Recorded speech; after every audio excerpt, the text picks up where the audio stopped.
I feel that most teachers shy away from case studies. Number one, they don't know what they are. Uh, Case studies have taken on this idea of very complex stories, and teachers just don't know how to properly teach with it. Mostly because they've never tried and because they've never been properly taught.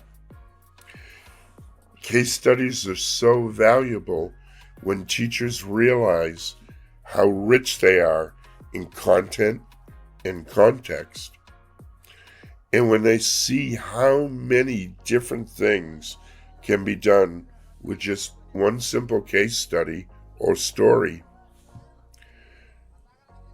It's amazing. So what we need to do is better teach teachers how to work with case studies and what they are. I feel case studies are extremely important to learners' communication competency.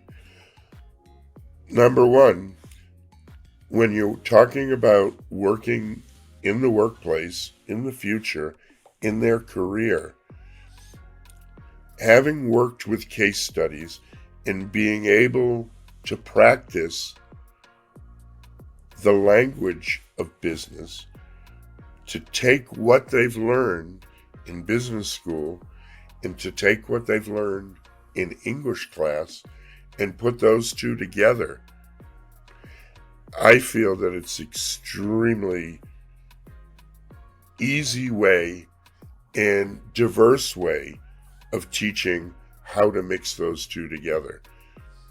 If you see, I showed 22 different things you can do with case studies. All of these will help to build competency, confidence, and great communication skills within all your learners.